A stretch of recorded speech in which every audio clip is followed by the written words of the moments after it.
तो नमस्कार दोस्तों, जैसा कि आप लोग जानते हैं कि ये अम्ल क्षार और लवण चैप्टर का सेकंड पार्ट है। तो चलिए हम लोग देखते हैं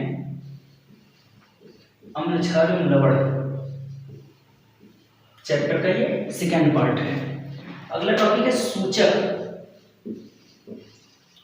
सूचक क्या चीज है?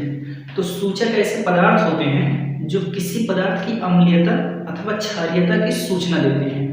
ऐसे पदार्थों को हम लोग सूचक कहते हैं। जिसे कुछ महत्वपूर्ण सूचक मैं यहाँ पर बता रहा हूँ। तो सूचक क्या है? जो पदार्थ किसी पदार्थ की अम्लीयता अथवा क्षारकीयता की सूचना देते हैं उन्हें हम लोग सूचक कहते हैं। उन्हें क्या कहते हैं? हम लोग सूचक कहते हैं। अब कुछ महत्वपूर्ण सूचक हैं, जैसे लिटमस है।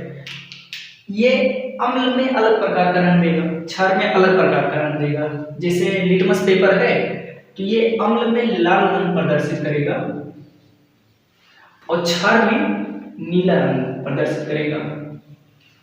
मतलब अगर अम्ल को हम लाल लिटमस पेपर पर लगाएंगे तब भी वो लाल ही रहेगा, और नीले पर लगाएंगे तो वो भी लाल हो जाएगा।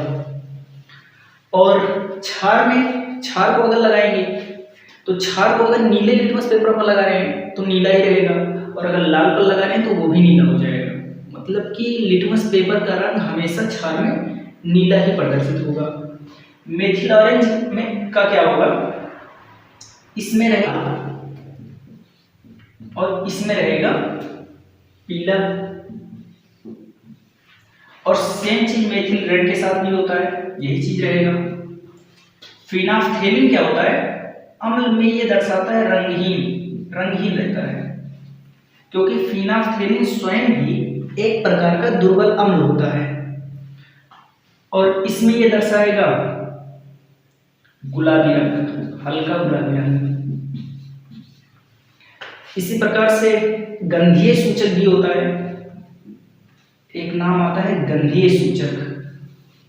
गंधीय सूचक कुछ ऐसे सूचक होते हैं जो अम्लों में एक विशेष प्रकार की गंध देते हैं और क्षार में एक अलग प्रकार की गंध प्रदर्शित करते हैं, तो उन्हें हम लोग गंधीय सूचक के नाम से जानते हैं। जैसे प्राकृतिक सूचकों में गंधीय सूचक में प्याज है। प्याज अम्ल की उपस्थिति में दूसरे प्रकार का गंध प्रदर्शित करता है और क्षारक की उपस्थिति में दूसरे प्रकार का। एक है सार्वत्रिक सूचक। बहुत सारे सूचक का एक विलयन होता है, घोल होता है। ये अम्ल के अलग अलग पीएच मानों पर अलग अलग व्यवहार प्रदर्शित करता है, अलग अलग रंग देता है। तो सार्वत्रिक सूचक एक ऐसा सूचक होता है जिससे पीएच मान तक पता चल जाता है कि किसी विलयन का पीएच मान कितना है। तो अब हम अगला टॉपिक देखते हैं। अगला टॉपिक है पीएच मान। पीएच मान पीएच मान क्या है? सॉरेनसन एक वैज्ञानिक थे। उन्होंने किसी पदार्थ की अम्लीयता अथवा क्षारीयता की प्रबलता को दर्शाने के लिए एक पैमाना विकसित किया, जिसे हम लोग पीएच पैमाना कहते हैं। यहाँ पर पी शब्द का मतलब होता है पुसांस, जो एक जर्मन का शब्द है, और इसका मतलब होता है शक्ति। और यहाँ एच का मतलब होता है हाइड्रोजन, हाइड्रोजन से लिया गया है। इस तरह से था, तो देखिएगा पैमाना इस तरह से था। देखिए 1 से शुरू होगा, कुछ लोग 0 से शुरू करते हैं, 1 से शुरू होगा। यहाँ पर 1 2 3 4। देखिए कोई भी चीज का पीएच मान 7 से जितना कम होगा वो उतना ही ज्यादा अम्लीय होगा, और किसी भी चीज का पीएच मान 7 से जितना ज्यादा होता जाएगा उतना ज्यादा उसकी क्षारीयता बढ़ती जाएगी, उसकी क्षारकता बढ़ती जाएगी। 7 पीएच मान किसका होता है? तो उदासीन पदार्थों का पीएच मान 7 होता है, जो पदार्थ उदासीन होते हैं। जैसे शुद्ध जल है, शुद्ध जल का पीएच मान 7 होता है। जिसे नमक कह लेते हैं, नमक का पीएच मान भी 7 होगा। शुद्ध जल है, नमक है, या शुद्ध मिठाई है, मीठी चीजें जो होती हैं, मिठाई, इन सब का पीएच मान हम 7 ले सकते हैं। जैसे उदासीन जो ना अम्ल है, अम्ल माने खट्टा पदार्थ, क्षार माने कड़वा पदार्थ, जो ना क्षार है ना अम्ल है, उदासीन है, जिसे शुद्ध जल है, स्वादहीन, नमक है, मिठाई है, ये सब क्या है, ये सब पीएच मान इनका 7 है। और 7 से किसी पदार्थ का पीएच मान जितना कम होगा वो उतना ही ज्यादा अम्लीय होगा। जिसे कहा जाए एक पदार्थ का पीएच मान 2 है और एक पदार्थ का पीएच मान 5 है, तो कौन ज्यादा अम्लीय होगा? ज्यादा अम्लीय ये वाला होगा। यानी 7 से जितना इधर आएंगे उतना ज्यादा पदार्थ अम्लीय होता जाएगा और जितना इधर जाएंगे उतना ज्यादा क्षारीय होता जाएगा। जैसे कहा जाए कि एक पदार्थ है जिसका पीएच मान 9 है और एक पदार्थ है जिसका पीएच मान 13 है, तो कौन ज्यादा क्षारीय है? तो ये 13 वाला ज्यादा क्षारीय है। जितना इधर जाएंगे उतना ज्यादा क्षारीय पदार्थ होता जाएगा और जितना पीएच मान नीचे जाएगा उतना ज्यादा अम्लीय होता जाएगा। 7 के जितना नजदीक है उतना ही उदासीन के नजदीक है। तो ये पीएच मान हो गया।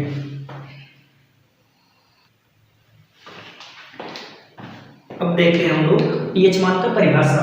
तो पीएच मान का परिभाषा बहुत ही आसान है। पीएच का पहले सूत्र देखते हैं। तो पीएच का सूत्र जो होता है वो होता है -log H प्लस आयन।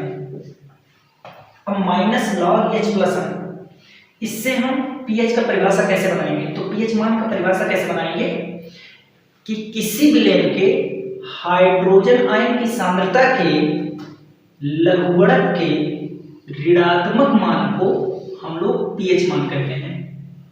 एक बार फिर से देखते हैं हम लोग कैसे कहेंगे। जिससे फार्मूला है पीएच बराबर -log H प्लस आयन, मतलब कि किसी विलेन के हाइड्रोजन आयन की सांद्रता के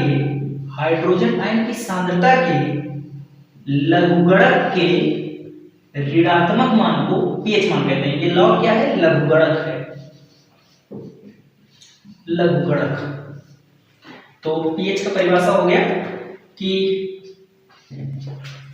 किसी विलेन के हाइड्रोजन आयन की सांद्रता के लघुगणक के ऋणात्मक मान को पीएच मान कहते हैं। फार्मूले से देखो, किसी पदार्थ के हाइड्रोजन आयन की सांद्रता के लघुगणक के ऋणात्मक मान को पीएच मान कहते हैं। ठीक है, पीछे से करते चले जाते हैं। और इसके बाद तो पीएच का एक फार्मूला हमारे पास मिल गया, पीएच बराबर -log H प्लस आयन। हमारे पास एक फार्मूला और है पीएच का। एक फार्मूला और क्या है? वो है H प्लस आयन और OH माइनस आयन बराबर 10 का घात -14। H plus ion OH minus ion, ये हाइड्रोजन आयन और ये हाइड्रॉक्सिल आयन का गुणनफल कितना होता है? 10 का घात -14।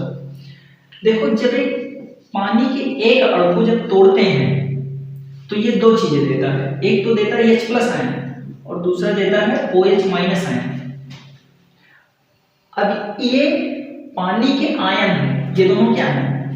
ये दोनों के दोनों पानी के आयन हैं। तो आ सकता है एग्जाम में कि जल का आयनिक गुणनफल कितना होता है? तो जल का आयनिक गुणनफल 10 के घात -14 के बराबर है। यानी जल के आयन कौन से हैं? H plus ion, OH minus ion. और H प्लस आयन और OH माइनस आयन का गुणनफल क्या है? 10 का घात -14। यानी जल का आयनिक गुणनफल जो होता है वो होता है 10 का घात -14। ये भी पीएच मान का जो न्यूमेरिकल होता है उसको लगाने में मदद करता है। तो चलिए देखते हैं हम लोग, जिसे कुछ महत्वपूर्ण जो पदार्थ हैं उनके पीएच मान कितने होते हैं ये देख लेते हैं। जैसे आंख का रस है तो आंख रस का पीएच मान होता है 1.4। नींबू है, इसका पीएच मान होता है 2.4। 7 से जो भी कम है वो सब अम्ल है। दूध का पीएच मान होता है 6.4। पानी का होता है 7, शुद्ध जल है तो। रक्त या आंसू का होता है 7.4। यानी रक्त और आंसू ये दोनों के दोनों क्षारीय प्रकृति के होते हैं। और मनुष्य का जो शरीर है वो जो कार्य करता है वो लगभग पीएच मान 7.3 से 7.8 के बीच में काम करता है। अधिकतर जो हमारा अंग है पीएच मान 7.1-2 के आसपास से लेकर 7.8 तक लगभग कार्य करता है। इसके बीच में सोडा है ये होता है पीएच मान 8.4। चूना है, चूना का पीएच मान होता है 13। तो ये कुछ महत्वपूर्ण है जिसके पीएच मान दिए गए हैं। आंतरा से 1.4, नींबू 2.4, दूध है 6.4, जल है 7, रक्त या आंसू 7.4, सोडा 8.4, चूना 13। अब हम पीएच मान पर सवाल देखते हैं। पीएच मान पर सवाल ये है कि जैसे पीएच मान पर जब भी सवाल ले तो पहले सबसे पहले हमें फोकस करना है कि यहाँ किस प्रकार के आयन की बात कर रहा है। हाइड्रोजन आयन की बात कर रहा है और 10⁻⁴ मोल प्रति लीटर ये दिया है कि 10⁻⁴ मोल प्रति लीटर है सांद्रता, तो उसका पीएच मान ज्ञात करना है। तो यहाँ अगर हाइड्रोजन आयन, इसी पर फोकस करना है हमें। अगर हाइड्रोजन आयन दिया है मतलब कि हमें दिया गया है कि H+ आयन का मान है 10⁻⁴। किस पर फोकस करना है, यहाँ फोकस करना है बस। तो ये हाइड्रोजन आयन का मान कितना दिया है 10⁻⁴ मोल प्रति लीटर। अगर H+ आयन का मान दिया हुआ है, H+ आयन का मान दिया हुआ है, तो सीधे सीधे हम इस पहले वाले फार्मूले को उठाकर यहाँ पर लिखेंगे और इसी फार्मूले पर हमारा पीएच मान निकल जाएगा। देखिए कैसे, इस फार्मूले को यहाँ लिखिए, pH बराबर -log H+। अब देखिए बराबर की जगह पर बराबर लगाइए, माइनस की जगह पर माइनस, लॉग की जगह पर लॉग और H+ की जगह पर ये लिख देंगे 10⁻⁴। फिर क्या होगा, देखिए लॉग का एक फार्मूला होता है log m⁴n। अगर कुछ भी घात में है तो ये आगे आ जाया करता है, यानी इसका आंसर क्या आता है n, ये आगे आ जाएगा, जो घात होगा वो आगे आ जाएगा, n log m। ये लॉग को सॉल्व करने का तरीका है कि जो भी घात में होता है ना ये आगे आ जाया करता है। तो इस तरह से देखिए ये माइनस तो हमारे फार्मूले में था और इस फार्मूले से जो घात है वो आगे आ जाएगा, -4 ये आगे आ जाएगा, तो -4 आगे आ गया, ये माइनस फार्मूले वाला -4 आगे आया तो -4 और फिर log 10 और log 10 का मान कितना होता है 1 होता है। तो देखते हैं, माइनस कोष्टक मतलब गुणा कर देंगे, माइनस तो माइनस गुणे माइनस क्या हो जाएगा +4 और log 10 का मान क्या होगा 1, यानी गुणे 1 मतलब किया गया +4, ये पीएच मान निकल गया है। यानी हमारा विलेन क्या है अम्लीय, इसका पीएच मान कितना आया 7 से कम आया, तो पीएच मान क्या है, पीएच मान 7 से कम है तो विलेन क्या होगा अम्लीय होगा। तो ये हमारा आंसर है। तो अगर यहाँ हाइड्रोजन आयन दिया है तो इस तरह से लगा लेंगे, डायरेक्ट पहला फार्मूला लगाएंगे और लगा देंगे। चलिए अगर यहाँ हाइड्रोजन की जगह पर, अगर यहाँ हाइड्रोजन की जगह पर अगर हमें हाइड्रॉक्सिल आयन दिया है हाइड्रॉक्सिल आयन,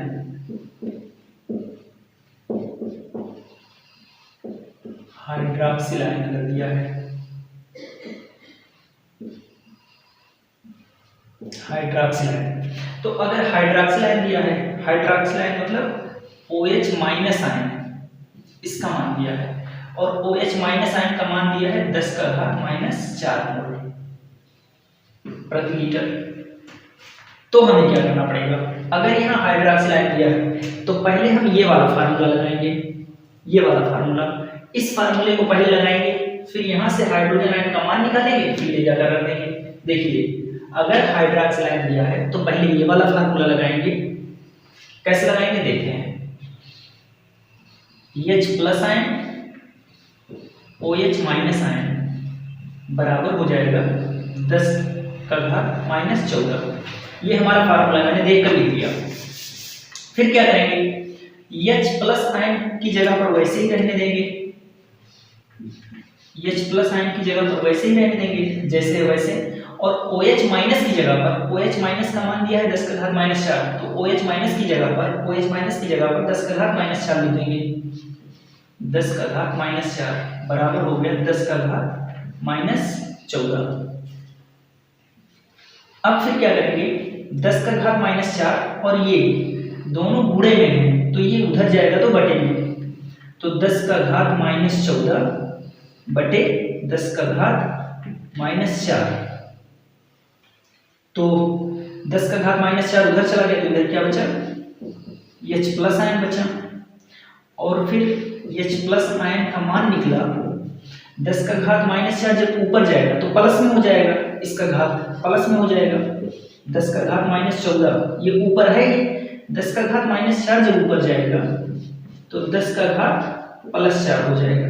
और जब ये +4 हो जाएगा तो फिर बचा 10 का घात -10, क्योंकि माइनस और प्लस मिलकर क्या बनेंगे, मतलब माइनस प्लस तो घट जाएंगे, 14 में से 4 के 10 और माइनस वाला ज्यादा है तो माइनस।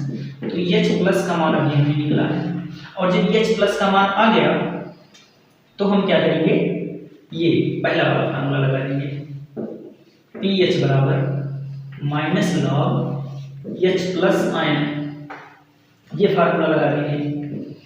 और जब ये वाला फार्मूला लगाएंगे तो फिर क्या होगा, देखिए माइनस की जगह पर माइनस, लॉग की जगह पर लॉग और H प्लस की जगह पर हम लोग क्या निकालेंगे, H प्लस का मान कितना आया है 10 का घात -10, तो 10 का घात -10 लगा दिए। देखिए माइनस तो आगे है ही, और ये पावर जो है ऊपर घात जो है वो आगे आ जाएगा लॉग के नियम से, तो -10 एक माइनस फार्मूले वाला और -10 आगे आएगा तो -10 है। और फिर बचा log 10, इस तरह से माइनस क्वेश्चन माने होगा माइनस, तो माइनस गुणे माइनस हो गया प्लस 10 और फिर यहाँ गुणे, और log 10 का मान होता है 1 तो आ गया log 10, यानी pH मान निकला 10। और जब pH मान 10 आ गया तो मतलब कि ये क्षारीय है, यानी हाइड्रोक्सिल आयन दिया था तो क्षारीय होना ही था, इस तरह से निकल गया। चलिए आगे देखते हैं हम लोग, इसे निकालते हैं। अच्छा यहाँ पर 10 का घात 4 लिखा है, तब भी वही बात है जो लिखा है 1 गुणे 10 का घात -4, तो 1 का गुणा करने से कोई फर्क नहीं पड़ता, 1 का इसमें गुणा करने से कोई फर्क नहीं पड़ता, मिटा सकते हैं इसे। तो 10 का घात -4, ठीक है। 10 का घात -4 को ऐसे भी दे सकता है 0.0001 ऐसे लिख सकता है, तो इसका मतलब ही हम लोग वही समझेंगे 10 का घात -4 इस तरह से करके लिख सकता है 0.0001 मोल प्रति लीटर। तो कर सकते हैं कि दशमलव के बाद कितने अंक के बाद है, तो 1 2 3 4, यानी कि इसको अगर हम घात में बदलेंगे तो आ जाएगा 10 का घात -4, क्योंकि दशमलव के बाद 4 अंक। तो इस तरह से भी दे सकता है। यहाँ ध्यान देना है हाइड्रोक्सिल आयन है तो पहले ये फार्मूला लगाकर H प्लस का मान निकालेंगे, और फिर जब H प्लस का मान निकल जाए तो इसमें रखकर pH मान निकाल लेंगे। इसको हम लोग डायरेक्ट भी लगा सकते हैं, अगर ऑप्शन में आया हो तो डायरेक्ट भी जान सकते हैं इसका आंसर। देखते हैं कैसे। जिसे 10 का घात -4 दिया है और यहाँ दिया है मान लीजिए hydrogen ion, H plus ion का मान दिया है 10 का घात -4। मान लीजिए H प्लस हाइड्रोजन आयन का मान दिया है 10 का घात -4, तो pH मान यही जो घात है यही pH मान हो जाएगा। और अगर यहाँ हाइड्रोक्सिल आयन दिया है OH माइनस का मान लीजिए दिया है, जैसे जो इस सवाल है दूसरा वाला सवाल OH माइनस का मान दिया हुआ है 10 का घात -4, तो हम लोग क्या करेंगे, ये जो 4 है इसको नीचे लिखेंगे और 14 में से घटा देंगे, हमेशा 14 में से, क्योंकि जल का आयनिक गुणनफल 10 के घात -14 होता है इसलिए। तो 14 में से 4 यही जो घात थी इसी को घटा देंगे, हमें pH मान पता चल जाएगा। तो अगर हाइड्रोक्सिल आयन दिया है जितना भी दिया हो यहाँ पर जो भी हो उससे 14 में से घटा लो pH मान आ जाएगा। और अगर हाइड्रोजन आयन दिया है तो जो घात है उसी का पॉजिटिव मान क्या होगा, हमें हमारा pH होगा। तो आगे टॉपिक देखते हैं। आगे टॉपिक है लवण। लवण किसे कहते हैं, तो अम्ल और क्षार के उदासीनीकरण से प्राप्त होने वाला पदार्थ लवण कहलाता है। लवण के भी बहुत सारे प्रकार हैं, जैसे सामान्य लवण है। सामान्य लवण किसे कहते हैं? तो अम्ल और क्षार के पूर्ण उदासीनीकरण से जो लवण प्राप्त होता है उसे सामान्य लवण कहते हैं। जैसे अम्लीय लवण है, तो अम्लीय लवण किसे कहते हैं? प्रबल अम्ल है और दुर्बल क्षार हो, इससे जो लवण बनेगा, इनके मिलने से ये अम्लीय लवण कहलाएगा। और अगर क्षार प्रबल है, अम्ल दुर्बल है, तो इनके उदासीनीकरण क्रिया से जो पदार्थ बनेगा उसे कहेंगे क्षारीय लवण। ऐसे द्विग लवण है, द्विग लवण माने द्वि लवण आपस में जुड़ते हैं, ठीक है, तो क्रिस्टलन होता है, इससे द्विग लवण बनता है। तो ऐसे बहुत सारे लवण के प्रकार हैं। कुछ महत्वपूर्ण लवण हमारे सिलेबस में देखते हैं हम लोग। जैसे सबसे पहला है ब्लीचिंग पाउडर, विरंजक चूर्ण इसे कहते हैं। विरंजक चूर्ण क्या होता है? ये क्या है? ये चूना है, चूना, बुझा चूना है, बुझा चूना है। बुझे चूने को जब हम क्लोरीन से अपक्रिया करवाते हैं तब हमें प्राप्त होता है प्लस H2O।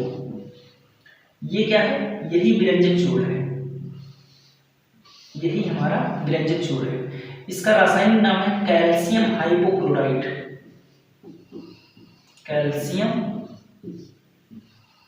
हाइपोक्लोराइड,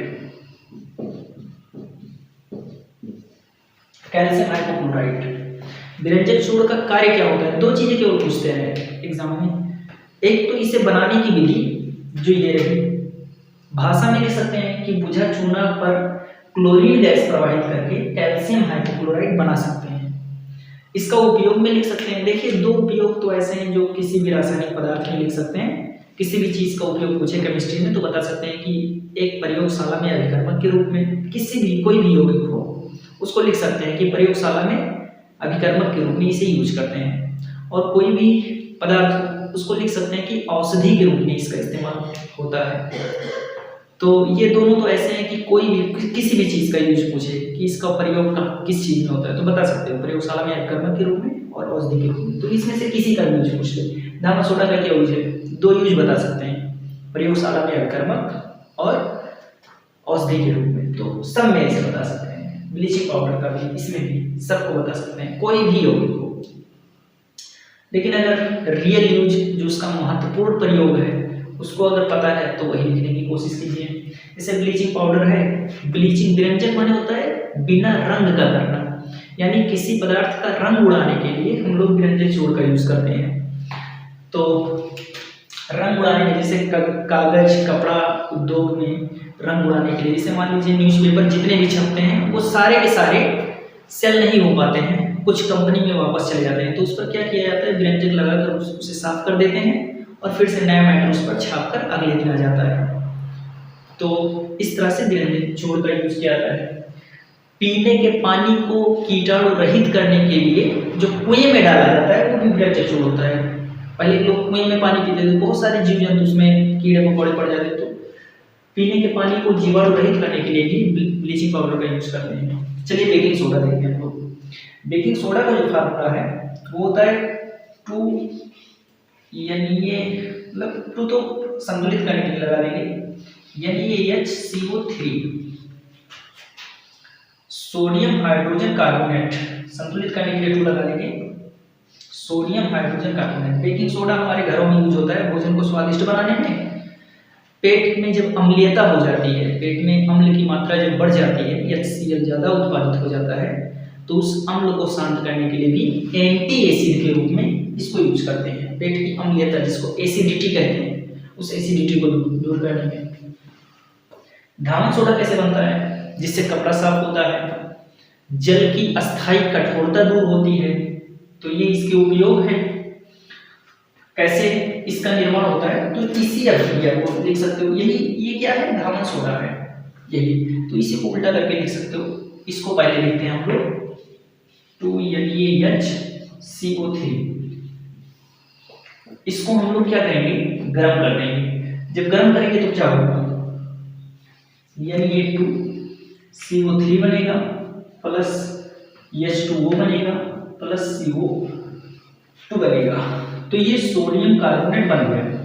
लेकिन जो सोडियम कार्बोनेट का क्रिस्टल होता है ये पानी के 10 अणुओं के साथ में संयुग्मित होता है हमेशा। तो क्या करते हैं, लिख लेते हैं Na2CO3 ये संयुग्मित होता है 10 पानी के अणुओं के साथ में, एक अणु 10 पानी के अणुओं के साथ में। तो Na2CO3 जब 10 पानी के अणुओं के साथ में जुड़ेगा तो Na2CO3 इंटू 10H2O, देखिए यहाँ प्लस है यहाँ इंटू है, तो ये हमारा धामन सोडा बन गया। ये दोनों रिएक्शन लिखने पड़ेंगे धामन सोडा बनाने में। धामन सोडा का उपयोग आप लोग जानते ही हैं, जल की अस्थायी कठोरता दूर करने में, साफ सफाई में और भी बहुत सारी यूज हैं। फिर देखते हैं plaster of Paris. Plaster of Paris क्या है, ये है जिप्सम, ये है जिप्सम। जिप्सम को जब 120 डिग्री सेंटीग्रेड पर गर्म करते हैं तब हमें ये पीओपी प्राप्त होता है। पीओपी में पानी का थोड़ा सा मात्रा है और CaSO4, तो ये हमें प्राप्त होता है पीओपी। पीओपी का आप लोग इस्तेमाल जानते ही हैं, जैसे घरों की डिजाइन बनाने में, खिलौने बनाने में, जो डॉक्टर होते हैं हड्डियों को जोड़ने में पीओपी का इस्तेमाल करते हैं। बहुत सारी यूज हैं इसके।